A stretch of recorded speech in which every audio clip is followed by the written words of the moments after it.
आजचे राशी भविष्य 12 फेब्रुवारी 2026 गुरुवार मेष करिअरमध्ये प्रगती होईल आणि नेतृत्व करण्याच्या संधी मिळतील. विद्यार्थ्यांना अभ्यासात अधिक लक्ष केंद्रित करता येईल, तर जोडप्यांच्या नात्यात स्थैर्य राहील. आर्थिक वाढ हळूहळू पण स्थिर राहील. वृषभ शैक्षणिक प्रगती होईल आणि स्पर्धा परीक्षांमध्ये यश मिळेल. व्यवसायाच्या नवीन संधी उपलब्ध होतील आणि अविवाहितांना लग्नाचे योग येऊ शकतात. मिथुन संवाद आणि सर्जनशील क्षेत्रात यश मिळेल. परीक्षा देणाऱ्या विद्यार्थ्यांना चांगले निकाल लागतील. नात्यात संयम ठेवावा लागेल आणि वर्षाच्या मध्यात आर्थिक सुधारणा होईल. कर्क कुटुंबातील सलोखा सुधारेल.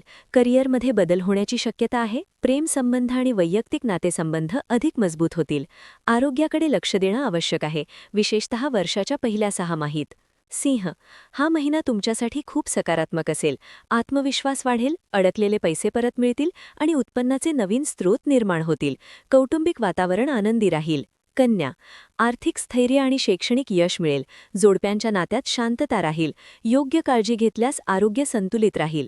तूळ सर्जनशीलता आणि अंतर्ज्ञानात वाढ होईल. विद्यार्थ्यांना शिक्षणात उत्कृष्ट यश मिळेल. प्रवासाच्या संधी वाढतील आणि नातेसंबंध भावनिकदृष्ट्या मजबूत होतील.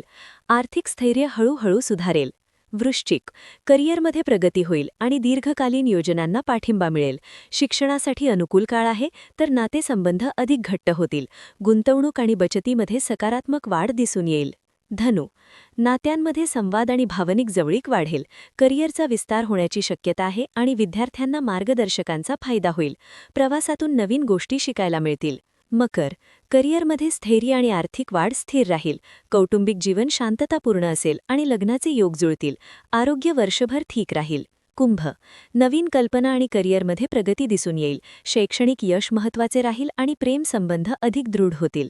वर्षाच्या मध्यात गुंतवणुकीतून चांगले परतावे मिळू शकतात. मीन खर्च वेगाने वाढू शकतात. परदेशी संबंधांचा फायदा होईल. तर आजचा हा व्हिडिओ आपणास कसा वाटला हे कमेंटद्वारे नक्की कळवा. व्हिडिओ आवडला असेल तर लाईक आणि शेअर करा. अशाच नवीन व्हिडिओसाठी चॅनलला सबस्क्राईब करायला विसरू नका. धन्यवाद. श्री स्वामी समर्थ.